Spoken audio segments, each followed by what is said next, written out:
Oubliez les discours aseptisés des hommes politiques et les plateaux télévisés bien polis, car ici nous arrachons le masque des convenances pour plonger dans les abysses. Bienvenue dans l'antichambre de la gloire, là où nous disséquons l'âme tourmentée des légendes, une fois que les feux de la rampe se sont éteints et que la solitude reprend ses droits. Aujourd'hui, nous rouvrons le dossier le plus brûlant, le plus scandaleux et le plus déchirant, qui hante encore la mémoire collective française, une affaire jamais vraiment classée. C'était le 19 juin 1986, sur une route sinueuse et ensoleillée de l'arrière-pays cannois à Opio, que l'horloge de la Comédie Française s'est brutalement figée. Le moteur d'une Honda 1100 rugissant de toute sa puissance lance son ultime cri de liberté sur l'asphalte brûlant avant l'impact fatal.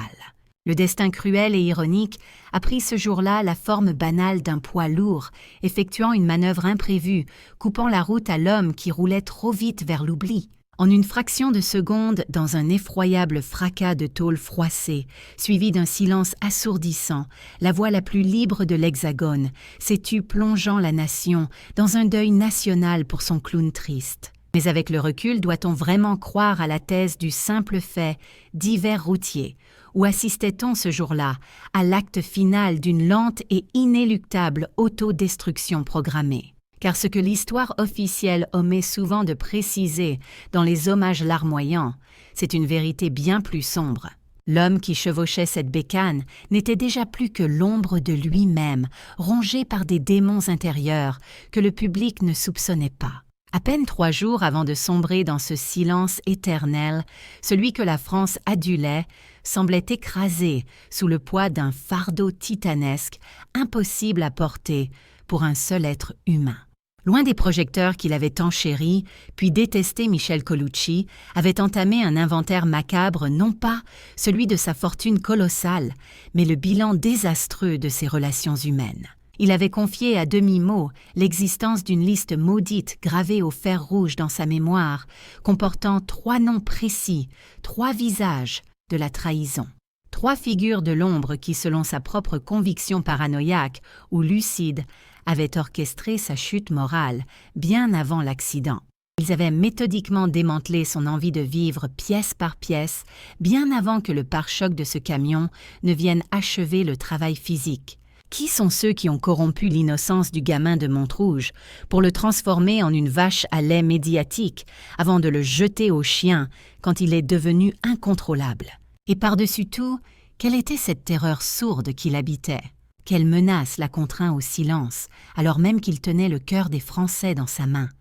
Ce soir, oubliez le comique au nez rouge et à la salopette rayée. Nous allons briser l'omerta pour tenter de comprendre comment une idole populaire a été poussée vers le précipice par son propre entourage. Voici la tragédie d'un homme qui a hurlé sa vérité si fort que l'écho de sa propre voix a fini par faire s'effondrer les murs sur lui. Voici le récit des 3 poignards plantés dans le dos de Coluche. Pour saisir pourquoi il en est venu à dresser cette liste noire, il faut remonter à la genèse du mythe.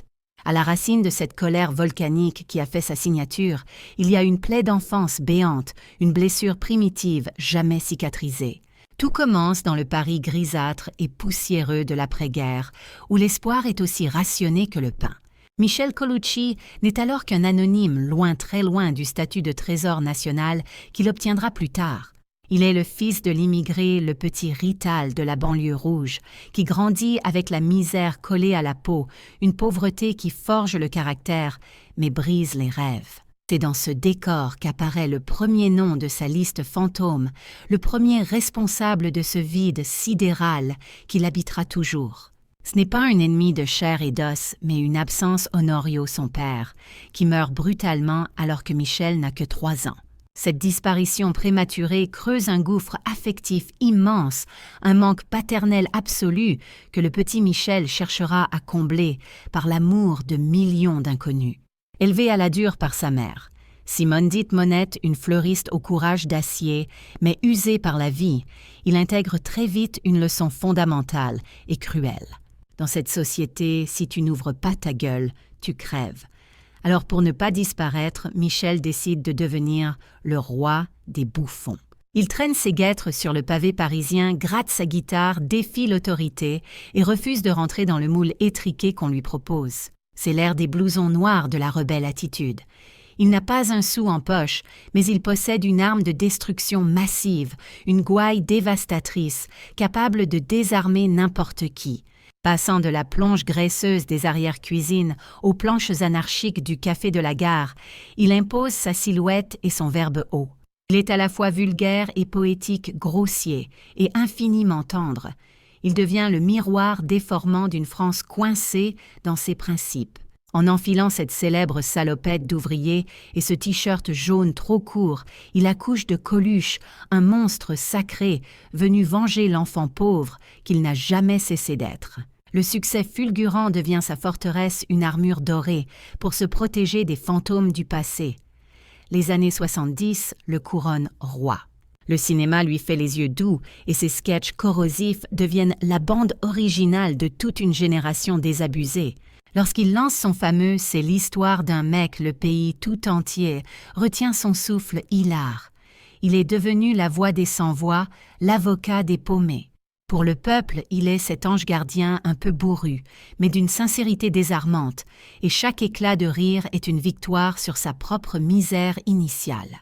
Il flambe, achète des propriétés, collectionne les motos rutilantes et régale la galerie, persuadé qu'il a enfin tordu le cou à la fatalité de ses origines. Mais la célébrité est une lumière artificielle et traîtresse qui attire inévitablement les parasites et les requins.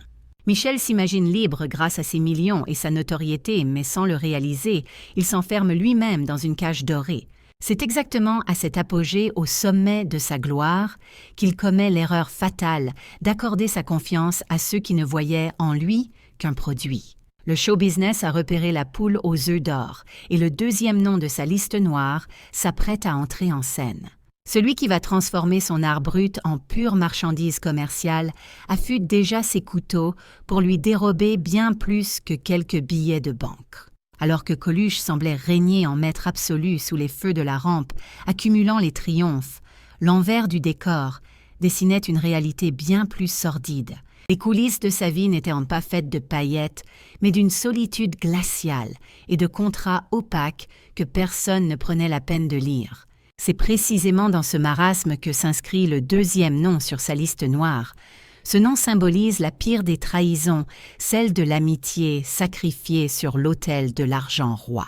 Michel, avec ce grand cœur naïf qui le caractérisait tant, avait commis l'erreur fatale de confier les clés de son empire à des gens qu'il considérait comme sa propre famille. Le réveil fut brutal et il a fini par découvrir avec effroi qu'il n'était plus un artiste libre, mais une simple marque déposée une vache à lait que l'on pressait jusqu'à la dernière goutte de sueur. Cette industrie du divertissement aussi généreuse que cruelle lui a tout offert sur un plateau avant de tout lui reprendre avec intérêt. Son quotidien était devenu un enfer, des journées à n'en plus finir, une pression démentielle pour être hilarant sur commande et pire que tout, la perte totale de son libre arbitre. Il se sentait prisonnier de sa propre caricature, littéralement enfermé dans cette célèbre salopette rayée qui, jour après jour, commençait à l'étouffer comme un carcan. Il a réalisé bien trop tard que certains de ses plus proches collaborateurs ne protégeaient pas l'homme Michel Colucci, mais veillaient jalousement sur leur propre rente financière. Ce sentiment d'être exploité par les siens a creusé en lui une blessure narcissique béante, une faille impossible à refermer. La dégringolade fut aussi vertigineuse que son ascension avait été fulgurante. Au tournant des années 1980, le clown sombre dans les ténèbres. Son mariage vole en éclats, les vrais amis désertent le navire et les démons de l'addiction s'invitent pour combler le vide abyssal laissé par l'absence d'amour. Les mêmes journaux qui l'encensèrent la veille se mettent à le dépeindre comme un homme fini, une épave dépressive et instable. Le téléphone qui ne cessait de sonner du matin au soir devient soudainement muet. C'est dans ce silence assourdissant que Coluche mesure la cruauté implacable du système. La règle est simple, on vous adule tant que vous rapportez des millions, on vous jette aux ordures dès que vous montrez une faiblesse. Mais Coluche n'est pas du genre à se laisser mourir à petit feu. Piqué au vif par cette hypocrisie généralisée, il décide de lancer un défi monumental qui va faire trembler l'Hexagone tout entier. Puisqu'ils veulent le traiter comme un simple bouffon, alors il deviendra le roi des bouffons, le monarque de la dérision. Il choisit de s'attaquer au troisième ennemi, le plus dangereux, le plus intouchable, de tout celui qui détient le véritable pouvoir politique. Il ignore encore à cet instant précis que cette décision audacieuse va signer son arrêt de mort symbolique et lui attirer des menaces d'une violence inouïe. Nous pénétrons maintenant au cœur des ténèbres, là où la plaisanterie cesse d'être drôle, pour se transformer en une grave affaire d'État. En octobre 1980, Coluche commet l'irréparable aux yeux des puissants de ce monde. Il annonce officiellement sa candidature à l'élection présidentielle. Ce qui ne devait être qu'une farce grandiose vire soudain au séisme politique incontrôlable. Les sondages s'affolent littéralement et créditent l'humoriste de 16% des intentions de vote, un chiffre qui glace le sang des élites. Pour la première fois dans l'histoire, le peuple préfère un enfoiré en salopette au technocrate en costume gris. C'est à ce moment critique que le troisième ennemi entre en scène.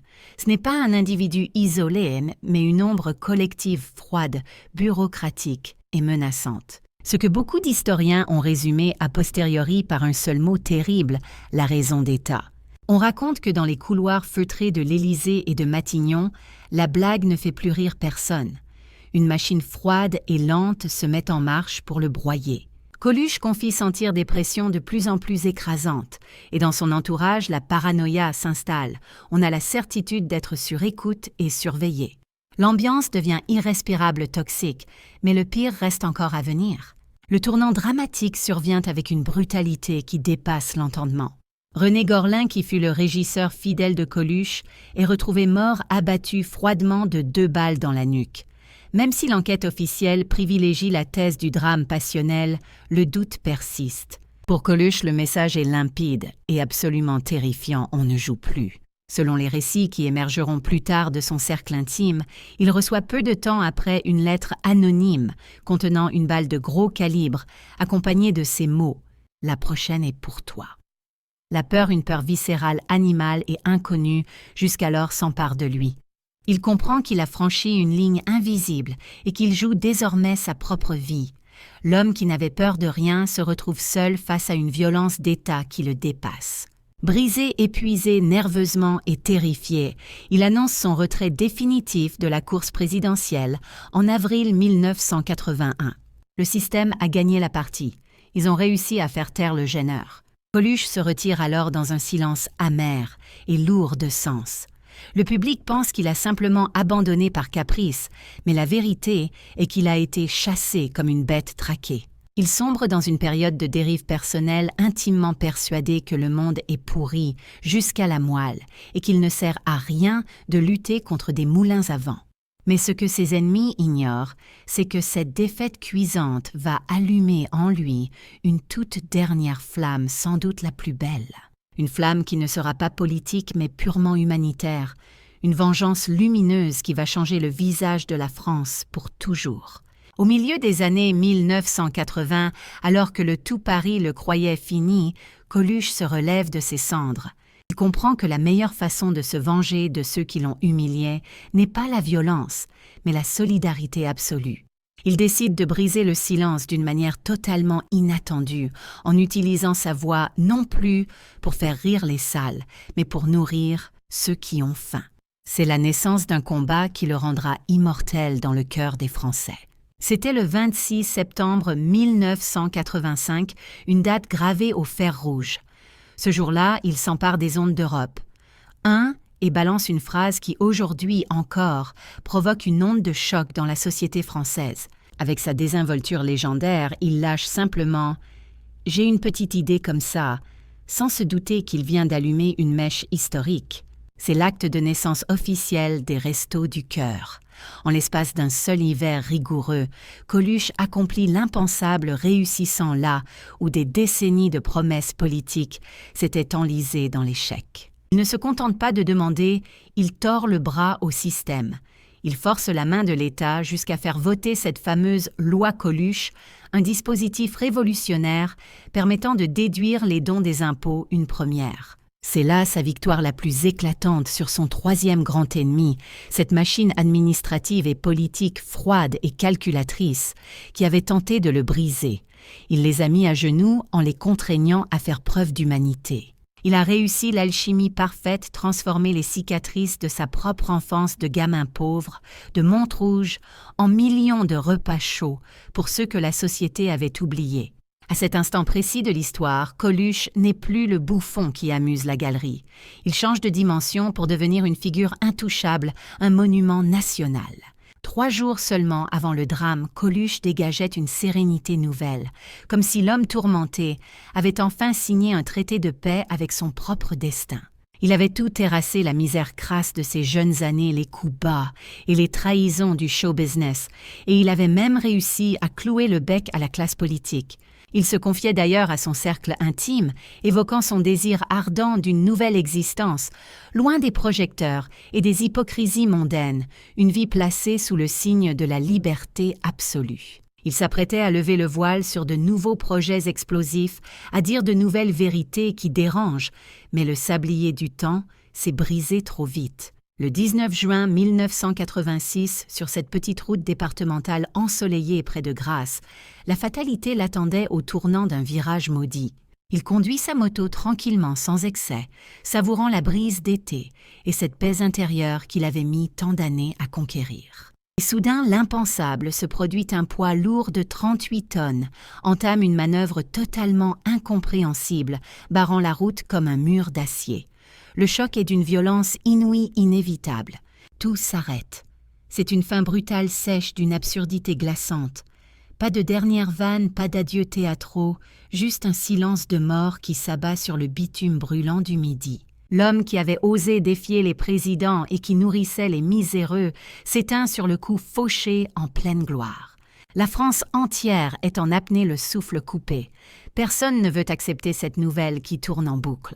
Tout le monde se persuade que c'est encore un canular, que le clown va se relever, épousseter son blouson et hurler « Tu as vu ta gueule au camionneur ?»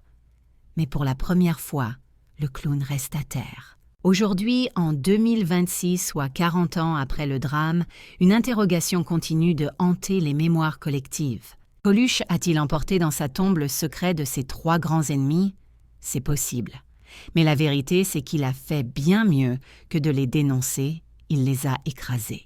Il a vaincu le fantôme de l'absence paternelle en devenant lui-même le père protecteur de tous les affamés de France avec les restos. Il a triomphé de la trahison de l'argent en redistribuant sa fortune sans compter. Et il a vaincu la peur politique en demeurant un homme libre jusqu'à son ultime soupir. L'histoire de Coluche dépasse largement la rubrique des faits divers ou d'un tragique accident de moto. C'est la saga d'un homme qui a catégoriquement refusé d'être un simple produit marketing, qui a refusé de fermer sa gueule et qui a payé le prix fort pour conserver son intégrité. Il est le rappel éternel que derrière l'icône qui fait rire les foules se cache souvent un être humain écorché vif qui pleure en silence une fois le rideau tombé. Il nous a légué un message universel et puissant. On peut tuer le clown, on peut briser l'homme, mais on ne pourra jamais tuer l'espoir qu'il a semé dans les cœurs. Alors la prochaine fois que vous croiserez une photo de lui avec son célèbre nez rouge et sa salopette rayée, essayez de voir au-delà du comique. Plongez votre regard dans ses yeux. Vous y lirez la trace indélébile de ses combats, les cicatrices laissées par les trahisons, mais surtout une tendresse infinie pour ce monde qui peut-être ne le méritait pas assez. Coluche n'avait aucune ambition de sainteté, il voulait simplement être un homme, un vrai. Et c'est sans doute là sa plus éclatante victoire sur la vie. Si ce récit vous a bouleversé, et si vous souhaitez continuer à explorer avec nous la face cachée et sombre des grandes légendes françaises, pensez à rejoindre notre communauté. Laissez un j'aime sur cette vidéo pour honorer sa mémoire et faire vivre son héritage. Dites-nous dans l'espace commentaire quel autre destin brisé ou quelle autre étoile filante vous voudriez que nous mettions en lumière. Ici, nous prenons le temps d'écouter ce que les non-dits et le silence ont à nous révéler. À très bientôt pour une nouvelle histoire.